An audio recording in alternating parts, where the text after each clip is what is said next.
नमस्ते दोस्तों। आइए आज सुनते हैं एक खूबसूरत कहानी, बदलती दिशाएं। अंतहीन पीड़ा के साथ अवहेलना का दंश और उपेक्षित होने का एहसास लिए आज एक और स्त्री संस्था के द्वार पर दस्तक दे रही थी।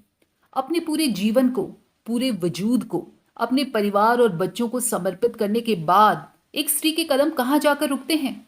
शायद ऐसी ही किसी नारी संस्था के द्वार पर। क्या यही है एक स्त्री के जीवन का यथार्थ? यही है उसके संपूर्ण जीवन का पारितोषिक? ऐसे ही न जाने कितने प्रश्न एक के बाद एक शिखा के सम्मुख खड़े हो उसके अस्तित्व को झकझोर रहे थे। न चाहते हुए भी अतीत की परछाइयां पर्दों से निकलकर उसके मन के गलियारों में विचरण करने लगी। पिता की आकस्मिक मृत्यु, भाई की अल्प आमदनी से घर की जर्जर होती आर्थिक स्थिति को भाभी ने ऐन वक्त पर नौकरी कर संभाला था। घर का किराया पहले की तरह दिया जाने लगा था। अब महीने के अंतिम दिनों में राशन पानी के लिए पैसों की खींचतान तो नहीं होती थी। घर के सदस्य राहत की सांस लेने लगे थे। भाभी के प्रेम, त्याग और समर्पण से वह दिन ब दिन उनके करीब होती जा रही थी। दोहरी जिम्मेदारियां निभाते देख वह उनके प्रति गहरी संवेदना, आत्मीयता, श्रद्धा और सम्मान से भर उठती। एक रोज ऑफिस से लौटते समय बारिश में भीग जाने के कारण उसे तेज ज्वर हो गया। तब शिखा ने ही दिन रात एक करके भाभी की देखभाल की थी। उसे अपने लिए इतना चिंतित महसूस कर भावुक हृदय से भाभी ने उसे अपने अंक में समेट लिया था और शिखा भाव विवल होकर भाभी से कह उठी, बस भाभी, अब आप नौकरी नहीं करेंगी। देखिए ना कितनी कमजोर हो गई हैं। और अब तो सब कुछ सामान्य हो गया है। भैया की आमदनी भी बढ़ गई है। अब आपको नौकरी करने और स्वयं को बेहाल करने की जरूरत नहीं है। मुस्कुराते हुए भाभी ने कहा था, शिखा, जरूरतें अभी खत्म नहीं हुई हैं। अभी तो जिंदगी में बहुत सी जरूरतें और उम्मीदें आस लगाए खड़ी हैं। उन्हें पूरा करने के लिए मुझे इसी तरह सतत प्रयत्नशील रहना होगा। मेरे बच्चों की अभिलाषाएं, उनका करियर, उनका भविष्य, सब कुछ तो व्यवस्थित करना है। मैं नहीं चाहती कि धन के अभाव में मेरे बच्चे अपने सपनों को पूरा न कर पाएं। मन महसूस कर उन्हें अपनी इच्छाओं का दमन करना पड़े। मेरे परिवार को एक अच्छी जिंदगी और बच्चों को अगर उज्जवल भविष्य मिलता है तो मैं उम्र भर यूं ही काम करती रहूंगी, बिना थके। उनके चेहरे पर उभरी सफलता और प्रसन्नता की चमक ही मेरे जीवन का पारितोषिक होगी। यदि तुम मेरे लिए इतनी संवेदनशील हो सकती हो तो यह अनुभूति, यह प्रेम, यह सम्मान, यह विशिष्टता बोध मैं अपने लिए अपने बड़े होते बच्चों में महसूस करूंगी। तुम नहीं जानती तब मुझे कितनी आत्मसंतुष्टि प्राप्त होगी उनकी नजरों में, जब मैं अपने अस्तित्व का बोध करूंगी। सचमुच शिखा, अक्सर ही भविष्य का यह दृश्य मेरे मन मस्तिष्क में कौंध कर मुझे आत्मशक्ति देता है, मुझे प्रेरित करता है, क्योंकि अपने थोड़े से शारीरिक और मानसिक आराम को अभी प्राप्त करके भविष्य में अपने बच्चों के मुरझाए चेहरे और अच्छी जीविका के लिए संघर्ष करते देखकर मैं आत्मग्लानि महसूस नहीं करना चाहती। भाभी फिर दुगने उत्साह से जुट गई अपनी कर्म भूमि में।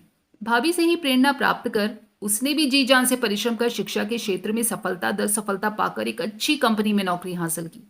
वहीं पर उसकी मुलाकात उदय से हुई।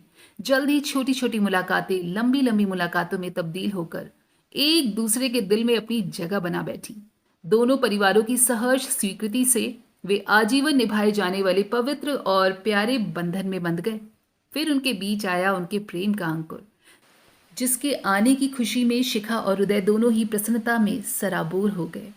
छुट्टियां कब बीत गई पता ही नहीं लगा। अपने कार्यक्षेत्र से वापस जुड़ने के कारण शिखा को अंकुर की देखभाल के लिए आया का प्रबंध करना पड़ता था। कुछ वक्त और बीत गया। फिर उनके परिवार में एक और नन्ही मेहमान का आगमन हो गया, अंकिता। अंकिता के जन्म के साथ ही शिखा की व्यवस्था और भी बढ़ गई। अपनी घर गृहस्थी और व्यवस्था के कारण वह बहुत दिनों से भाभी से नहीं मिल पाई थी। अतः एक दिन वह स्वयं को रोक ही न सकी। कदम खुद ब खुद भाभी से मिलने के लिए मुड़ गए। उसे भाभी को देखकर एक अलग तरह का आत्मिक बल मिलता था, जिसे वह अपनी सफलता का श्रेय मानती थी। अंदर से आती आवाजें सुन उसके कदम दरवाजे पर ही ठिठक गए थे। पर माँ, भविष्य उज्जवल तब बनेगा जब बचपन माँ की ममता, सानिध्य और सही मार्गदर्शन में व्यतीत होगा। परंतु आपके पास तो समय का हमेशा ही अभाव रहा। जब आप हमें जरूरत के पलों में भी वह सामने पे वह सुरक्षा नहीं दे सकी तो आज हमसे ये अपेक्षा क्यों? और हाँ, जो पैसे आपने हमारे लिए कमाए हैं ना, उन्हें हम कहाँ और कैसे उपयोग करते हैं ये हमारा व्यक्तिगत मामला है। हम अपना निर्णय लेने में सक्षम है माँ। आपकी दखलंदाजी हमें नहीं चाहिए। शिखा सन्न रह गई है सब सुनकर। उसकी आंखों के सामने अंधेरा छाने लगा।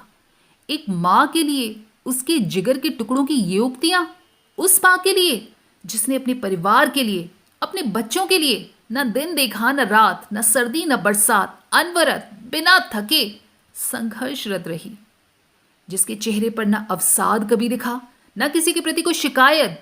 उस पर ऐसा घनघोर आरोप, इतनी शिकायतें, उसकी ऐसी अवहेलना, उसकी मेहनत, समर्पण, उसकी देखभाल का यही नाम। उल्टे पांव लौट आई वह। उसके अंदर इतना साहस नहीं बचा कि वह उन परिस्थितियों में भाभी का सामना कर पाती। निढाल, निस्तेज, निष्प्राण, जैसे उसके शरीर का समूचा रक्त सूख गया हो। तो क्या कल उसके बच्चे भी उस पर यही आरोप लगा सकते हैं? वह भी उन्हें कहाँ समय दे पाती है? हृदय में कितना ममत्व है, पर कहाँ दर्शा पाती है?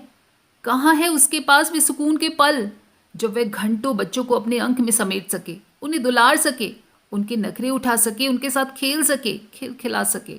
क्योंकि नौकरी के बाद तो बचा हुआ अधिकतर समय घर के जरूरी कामों की ही भेंट चढ़ जाता है, और कभी कभी तो बीमार बच्चों को भी आया के भरोसे छोड़कर जाना पड़ता है।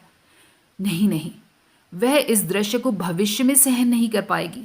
आज से वह अपना वक्त अपने बच्चों को देगी, उनके बचपन को, भावनाओं, संवेदनाओं और जरूरतों को, उनमें अच्छे संस्कारों के प्रत्यारोपण को। उदय हतप्रभ थे उसके फैसले पर। शिखा, बच्चों की परवरिश में मैं तुम्हारे साथ हूं, फिर यह आत्मघाती निर्णय क्यों ले रही हो? तुमने इतने परिश्रम करके यह मुकाम पाया है, इसे यूं छोड़ देना? ये तो तुम्हारे भविष्य का सहारा है।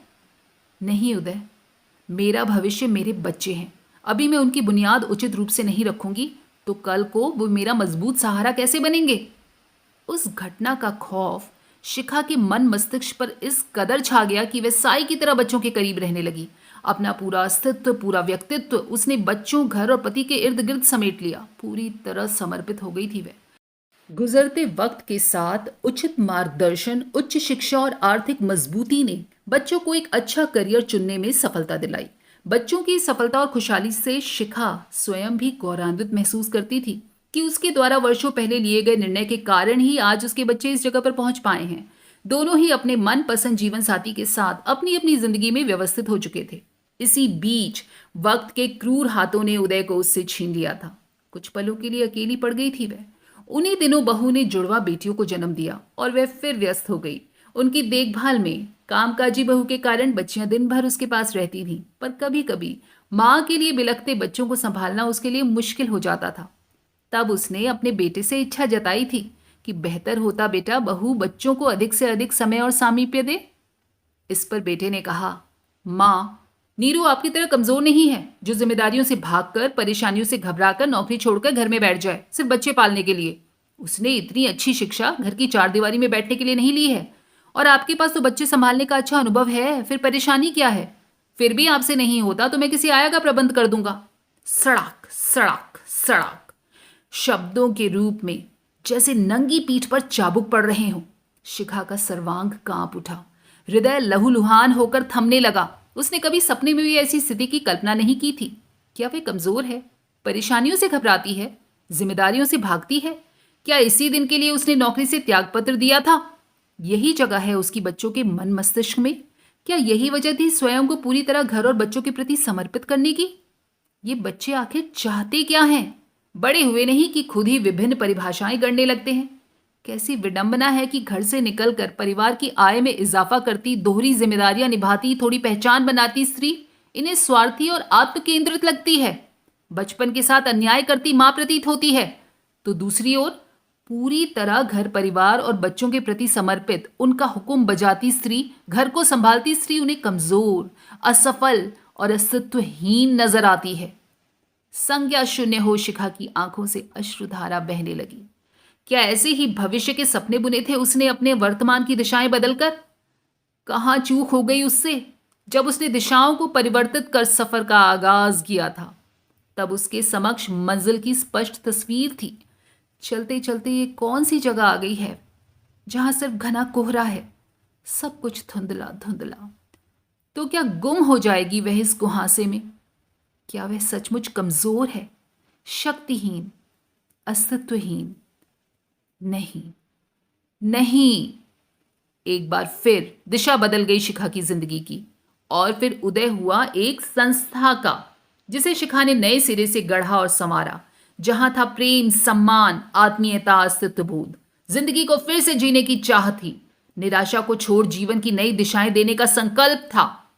जहां बचे हुए जीवन को सिर्फ काटना भर नहीं था, बल्कि उम्र के इस पड़ाव पर भी अपने सामर्थ्य के अनुसार अपनी रचनात्मक और कल्पनाशीलता से कुछ न कुछ अर्जित कर जरूरतमंदों की मदद करना था। स्वयं को समाज की मुख्य धारा से जोड़े रखना था। बहुत कुछ सहज और सामान्य हो चला है शिखा के जीवन में, पर अब भी जब जब कोई स्त्री उसकी संस्था में शामिल होने आती है, उसका हृदय इसी तरह पुरानी स्मृतियों के झरोखों से झांक वेदना से भर उठता है। दोस्तों, कैसी लगी ये कहानी? शायद आपके दिल को छू गई होगी। कमेंट करके बताइएगा। और पसंद आई हो तो लाइक, शेयर और सब्सक्राइब करना बिल्कुल ना भूलिएगा। ये थी गीता जैन जी की कहानी बदलती दिशाएं। फिर मिलेंगे अगली बार ऐसी ही दिल छू जाने वाली खूबसूरत मनमोहक कहानियों के साथ। तब तक अपना और अपने परिवार वालों का ढेरों खूबसूरत ख्याल रखिएगा। स्वस्थ रहिए और मस्त रहिए। नमस्कार।